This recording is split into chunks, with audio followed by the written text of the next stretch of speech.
Welcome back. This is still Breakfast Daily right here on Citi TV. Now, we're about to get into some health conversations, and we want you to be a part of those conversations. So please do WhatsApp us on 0550-585-832, and make sure that, of course, if you're texting us and you live outside of Ghana, you use the country code +233. You can use the hashtag Breakfast Daily as well to join in the conversation. And before we introduce our guests, let me just do this birthday wish that has come through.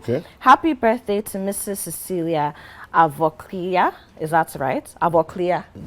Yeah, Avoclia. Yes. Happy birthday to Mrs. Cecilia Avoclia, seasoned TV director and lecturer at NAFTI. This is coming in from Samuela, Mrs. Adu Ayi herself. God bless you for teaching me to be an amazing TV director. Wow. So happy birthday to you, madam. Yeah? Yep. Well, fantastic. Well, we're going to get into the health conversations. As Pioko just said, we've been joined by Dr. Kelvin Owusu, the head of occupational health and wellness at the Claron Health International. And Dr. Kelvin, it's good to have you this morning. Good to be here. Good to be here. It's been a bit of a dull morning, but I'm happy to I think yesterday and today. Yes, yesterday too. Yes. I mean, it's much deserved a break from, the dust and all of that, those things. Yeah, we take it like that. Yeah. At least it's not heavy, so. No, yeah, that's true. That's just true. Very light showers, here and there. Yeah. So, Doc, yes. Today we're talking about something that, I think we've had this conversation before, but of course that was quite a while ago, some years ago actually. So let's revisit that conversation today. Vaginal odor. Yes, or vaginal odor, however you want to pronounce it. Yes, so we wouldn't like to hear such words on TV, but it's a health conversation. But why are you making a face like that? Why? What's wrong? Are you okay? Should I get you some coffee? Yes, please. But Doc, let's talk about this, because a lot of women battle with this. Yes. Some don't know how to deal with it. Some have been dealing with it for years. And for many, it tends to pop up at certain times, of the month or of the year. So let's just talk about it. I'm throwing it to you. No, I mean, it's always good to revisit such topics because as human as we are and as women as they are very stubborn. Yes. What kind of attack is that? Oh, yeah. I mean, I'm speaking as a doctor. Forget that I'm a man. I mean, because you'd have thought that since we've spoken about this over and over again, they would stop doing certain things that actually bring these things on themselves. Because indeed, a lot of vaginal odor is self-induced. I mean, let's start from there. It's self-induced. Ladies, I hope you're listening. A lot of vaginal odor is self-induced. So if you're battling with it, pay attention. Yes, it's self-induced. I mean, you have to always remember that the vagina is part of your body. So your general personal hygiene, also affects that area as well. So if you are not keeping yourself clean or yourself well enough, it can also show up as vaginal odor, just like you can have body odor or mouth odor. Of course, there's a degree to which it can be as a result of infection or as a result of a condition that you are going through. That's definitely there, but a significant majority is also self-induced. Okay. You see. So, for instance, I mean, now you go on social media, you sit in a bus, or you just go to any trotro station, or in fact, you just go on our street, and somebody is holding a megaphone and blasting some medication or some treatment that's supposed to keep your vagina clean. Now, for all, you see, God in his wisdom, he created a vagina and he made the vagina self-sustaining. Okay. Which means no-go area. You are not supposed to actually put anything there apart from what's supposed to go there. Okay. The vagina is self-cleaning. There are cells in there, and when I say cell, I'm talking about the cells that form your body. There are also cells in the vagina that have been purposely built to keep the area clean. You see, so if you remember, if you go back to secondary school, we learned something called acid base, pH. Yeah. So the vagina actually has a very peculiar pH, which is a bit on the acidic side, and it's there for a reason. the acid actually kills any foreign bacteria. Oh, but I forgot to do something. Now, we always need to define what the vagina is, because what they say it is in English is a bit different from what it actually is. Yeah. So medically, Medically yes, speaking. medically, or when I mention vagina, what I'm talking about is the canal. Okay. Okay. The canal that connects the outside. The outside, what you see is the vulva. You know, so the vulva, you have the labia majora, labia minora. You know, that's the vulva. Then from the vulva, there's a connection, a canal that connects the vulva all the way to the uterus, the womb. Okay. You know, so that canal is what we are talking about. That's the vagina. Okay. You know, so that vagina has cells that are Doctor, customized. distinction. A lot of people say that the vulva is just a little knob. So you are saying that the vulva is the entire outer region What of you the see. vagina. What you see. Yes, what you see. All that The is the frontage. vulva. Yes, the frontage is the Yeah. vulva. Yes. The frontage. Yeah, so I mean, so once you go inside, then it becomes a vagina, and that area you should actually not go there. You know, I know that culturally they will tell you that when you are bathing, you should clean the place, etc., etc. But medically speaking, you shouldn't actually put anything there. Okay. You know, but if you wanted to help the vagina clean itself, then the only thing you're allowed to use there is water. That's all. That's as far as you can go, just water. You know, I mean, typically maybe you are having your period and you feel there's a need to clean that place. Just use ordinary water. And it's important because now, especially because I mentioned period, let me just address that. When you're having your period, that's your most vulnerable time, because the only time that the uterus is open to the environment, the uterus is always closed, the cervix is shut tight, nothing goes in. I see. You know, the only time where the cervix is open is when you're having your period, because it has to open to allow the menstruum to come out. Okay.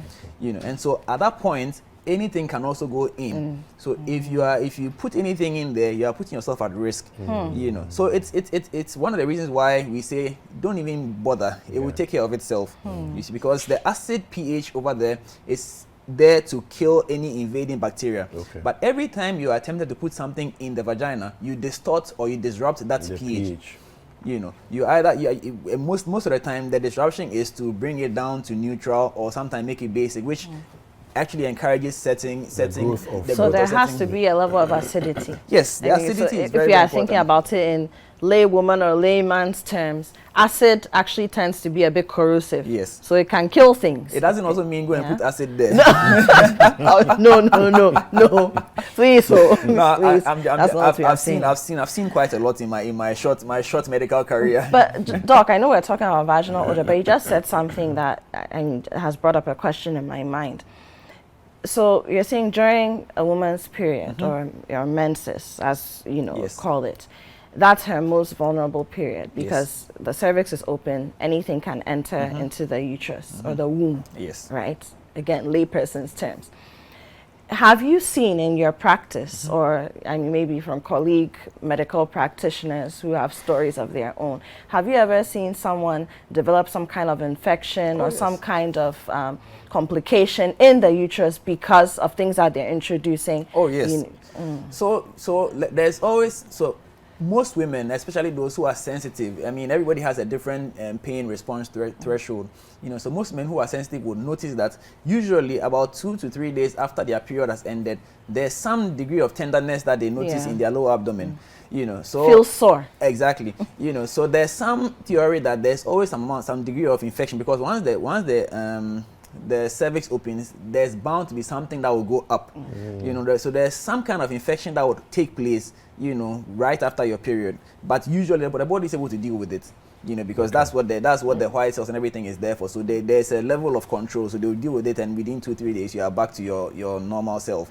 You see. But sometimes, and depending on how much of an introduction of germs you've pushed up there, you're going to have issues, you see. And that's actually one of the reasons why I must be careful in saying this. One of the reasons why we usually don't like tampons, for instance, is because first of all, most people don't know how to use it, or they keep it there too long, you know. But the whole process of inserting the tampon, you need to do it well, you know, because if your hands are not clean and you are going into that space, you might end up introducing exactly, you know. So I mean, but of course, it has a role to play. I mean, I admit, you know, but you need to be careful. You need to make sure your hands are extra clean if you're going to be using a tampon. And you need to change it I mean, depending on how heavy your flow is, you need to change it regularly, because blood is a medium. You know, blood is a rich medium, and once there's blood in a place and it stays there long enough, it will get colonized. You see, and I must also add that there are also bacteria that enjoy the acid environment. Okay. In fact, one of the commonest vaginal infections or infestations is yeast. You know, candidiasis, for instance. It's actually a normal flora of the vagina. Okay. When I say normal flora, I mean that's actually a citizen of the vagina. It actually lives there. Candida. Yes, that's where it lives, right? The problem is that because of the acid that's already in that environment, the acid and they have an arrangement, so it controls the population. Okay. You know, so when you as a person or as a woman, you introduce things in there to try and clean the vagina, you distort that pH that is controlling the candida population. So now the candida overgrow their boundaries, and then you now start having issues. You see, and even related to that, the way we even handle our underwears, not we, I mean the way some women handle their underwears, you know, because typically most mothers will teach their girls that you don't hang your underwears outside. Nobody should so see that her. the boys will play with it. You know, that's actually some of the weird things that we hear. Well, I mean, of course, because culturally, you're living in compound houses, you're in the open, or you don't even have a wall around your house. I mean, Ghana, yes, you have urban areas, but there are still communities like that, you know. But as a result of that, we tend to culture our own yeast infections. It's because yeast is a mold. When you leave bread in the in a damp environment. So when you wash the underwear and you hang it in your bathroom, remember that the bathroom is already a damp area. You know, even without, oftentimes you find these the mold already growing in place if you don't clean the place well. So the bathroom is rich in mold. And then you hang your underwear there, the sun doesn't actually shine on it. The sun actually tends to kill these things. That's why you don't find mold growing in sunny areas. You know, so then now you have the yeast already in the panty, you wash it, you hang it in a damp area, it begins to multiply. So when you wear it, then you reinfect yourself, you know. So instead of correcting this thing, people rather assume that they get their yeast infection from sharing a bathroom. So you actually typically hear this often, but it's actually not the case. You most likely get it through self-infection, and then it then progresses to the vaginal odor. You see, because once the pH is disrupted, anything, it's open season, anything can now grow in the vagina. So every time you are tempted to put anything in the vagina, just remember that is the #1 cause of vaginal odor. You see, very important. But having said that, I did mention that there are other reasons why there can be vaginal odor, such as infection, which could still be an offshoot of you interfering with the normal processes over there. You know, but some infection like bacterial vaginosis, for instance, is another of the common causes of vaginal odor. And typically, it has been said that the odor from bacterial vaginosis is like spoiled fish. You know, so if you have had that experience, you know what I'm talking about. So if you have any smell like spoiled fish coming from that area, you know, it could be a sign that you have what we call bacterial vaginosis. It's not an infection from one particular bacteria. It's like a combination of different bacteria, you know, bacteria that gets in there, and then that gives off that classic odor. It's treatable, you know, so you just need to be observant and then deal with it. But of course, having said that, there's also, I mentioned personal hygiene earlier. Remember that the area, the groin area, is also an enclosed space and also sweats quite a bit. You know, so if you don't deal with your sweatiness or your changing, especially in our climate, exactly, changing your underwear as often as you need to, it can also develop a body odor. If you keep a bush in that area, your pubic area is bushy. Remember that the pubic hair also sort of traps a lot of things. The last time we had a session about it, it traps dirt, it traps germs, you know, it traps sweat as well. So it keeps the place a bit more humid than a well manicured pubic area would do. So that also encourages odor. So if you are keeping a bush down there, you need to increase your personal hygiene so that it doesn't become a cesspit So, Doc, 2 quick questions before we wrap up. 1, the soap or detergents that we use to wash our underwear, does that in any way, shape, or form affect the vaginal area? And then 2, how often should women change their panties in particular, their underwear? So everything affects everything. So I mean, depending on which soap you are going to be using, you need to know what the soap actually does. You see, because there's also a proliferation of antibiotic soaps. In our quest to be extra clean, we are also using a lot of antibiotic everything, and the research is a bit out there. I mean, it's a bit conflicting whether you should use it or you shouldn't use it, because it's been building of resistant germs has been attributed to some of these occurrences. So you might be actually putting yourself at risk of resistant germs. So it's a bit too early to make that conclusive comment. You see, but if you wash the underwear and you don't rinse it well, and there's still soap in there, you wear it, yes, it could affect it, because remember that it's still the same pH you are talking about. Okay. So you don't want poorly rinsed, even on your skin, on your regular skin. When if your shirt is not well rinsed and then you wear it, it feels you itch or something. So, and the skin of the vaginal area, in fact, this time the vulva vagina is very sensitive. You see, so you don't want to put anything there that's needing to be there. You see, because even if I have actually attended to a patient who wore jeans, it was quite tight, and came in with friction burns. You see, so that's how sensitive that area is. So you don't want to put anything there that you don't want to have negative consequences. It has also been documented that it's better to wear cotton underwears than any of the synthetic materials. So because cotton is breathable. You see, and so it's better you wear cotton. Of course, and now we have a lot of different kinds of underwear. So people are wearing G-strings, all sorts of things. Now depending on how, if the material is too thin, you see, it can go into places it's not supposed to go. And now you need to. Okay. Now, David, what's going on here? That's right. And remember that. Abayobo, you do Abayobo.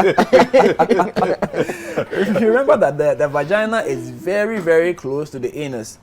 Now, I don't know why God put them so close together, because the anus has its own specialization. There are also bacteria in there that you don't want in any way to come into the front.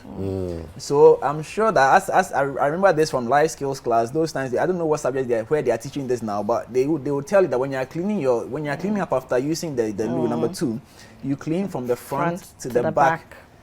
You see, because the anus it's a dirty area, so it can handle any bacteria that may come from the front to the back. However, the vagina is a clean area, so it may not be able to handle the dirt that will come to the front. So you never, as a woman, you never ever. I mean, if there's one thing that you should never ever do, cardinal rule. Yes, number 1 is never do a back to front, because if you do a back to front, you are going to cause problems. And so we need to begin to teach our girls this from very early. Once they start doing their own self-care, we need to start teaching them, because it can be a source of distress. You see, now in extreme cases, infection can actually track upwards into the uterus and come out to the fallopian tubes, and that's how you now develop a pelvic inflammatory disease. I'm sure you've heard that before. And a poorly treated PID, that's pelvic inflammatory disease, can result in infertility, because it can result in scarring of the fallopian tube, so that the tubes will actually will close down, so no air can pass through. So even though we are discussing this on a lighter note in the morning, it can actually be a source of great distress later on. So we want to deal with it now. Okay, Doc, we need to wrap this up soon, but the questions are pouring in. So this one says, hello Apioka and David, this is a very insightful conversation. Thanks for discussing. That's from Amma Newman in Abri. Good morning, Amma. Does regular discharge cause odor too? And that's from Marianne in Santa Maria. And then I'll add one more question so I can take them both. If you dry your panties in the room, can that cause this? Doesn't necessarily have to be dried in sunlight. I think you addressed that. That's from Belinda in Tama Community 5. So maybe you can reiterate it for Belinda. So the sun is our cheapest disinfectant, really. Cheapest disinfectant. So when you hang in the sun, the UV rays automatically kill any bacteria or fungi that are resident in the dress you just hang out there. So the sun is cheap.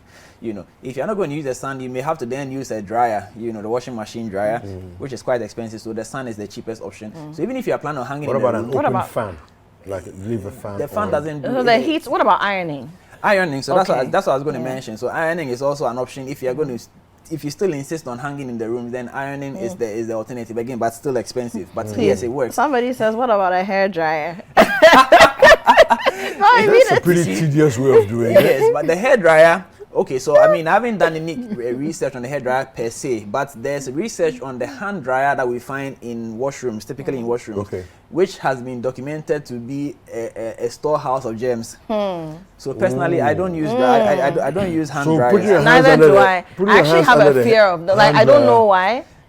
It's just you just So the germs are just. Ju- Oh Lord. wow. This has actually been documented. So this, Deliver this us. is not me mentioning this. So I don't know if the hair dryer can fit in that category. In which case, I'm not going to recommend that you should use a hair dryer to do this task. Interesting. You see, so yes, so I can't answer it directly, but by inference, you know. Now, discharge, depending, so women naturally have a discharge, you know, and that discharge, the consistency, the color, the odor would vary according to their menstrual cycle. You know, menstrual cycle is some people 28 days, some people 32 days, some people is 25 days, you know, so you should know yourself. And once you begin to study yourself, you begin to realize that at some point the discharge has its own characteristics, you know. So if the discharge is what you already know is as normal for yourself, it usually would not cause much problem, except if you are not changing your underwear as often as you should. Some women typically have not so much discharge. Some women have a lot of, I mean, human beings as we, everybody is complicated, everybody is different. I mean, it's amazing how different and yet how alike we are. You know, so you should know yourself. If you have copious discharge, you need to change your underwears more frequently, or use a panty liner, which helps. So you Doc, just on that, so Oba from OEB says, you mentioned that candidiasis is normal, or candida. Not candidiasis is infection. Okay, but she says, does having some fluid, say whitish or yellowish, but doesn't have any odor, mean that there should be a treatment? I mean, it depends. What are the other features? Is it itchy? You know, how copious is it? Is this what's it called? Is it smooth or is it granular? It's because all these things matter. So and is it a recent thing or something that you have had all through your life? You know what I mean. What I'm trying to ask is it a normal part of your cycle? Because you are the best person to tell us. You see, because if you came to me and you don't know all these things, then we would then have to do more laboratory. You also have the corpus luteum and all that in there. See, I was a biology student. You know. So yes. So all these. So it begins with you knowing yourself. You see, because once you know yourself and you know the characteristics that you have at which point in your cycle, it helps us to make a diagnosis more accurately and faster too. Okay. You see. And then Lena and Afienya, last one. Panty liners, are they a contributing factor? How often you change it counts. If you use a panty liner and you're keeping it for too long, it then also becomes remember anything that comes out of the human body is rich medium for bacteria to make use of. So if the panty liner stays on in your area too long, it becomes a breeding ground for the bacteria. You see, so it depends on how often you are changing it. Typically, most people will change it twice a day, which so far has been fine. If you discharge heavily, then you might need to change it more frequently. Same with your menstrual pads. You know, you need to change it frequently depending on your how heavy you are bleeding. But typically, at least change it 2 times a day. Okay. Dr. Kelvin, thank you. Suddenly, granny panties don't look so bad. It's the safest bet, really. But some granny panties are actually very nice looking. I'll take you to a place quickly. I'll take you Dr. there. Kelvin, where can people find you? Where can they reach you? Well, you can find me on social media at Kelvin Owusu MD on all social media channels. And you can also follow my clinic page at Claron Health International. All right. Thank you, Doc. We're Thank speaking you. with Dr. Kelvin, and he's been, explaining the details that we need to understand all about that.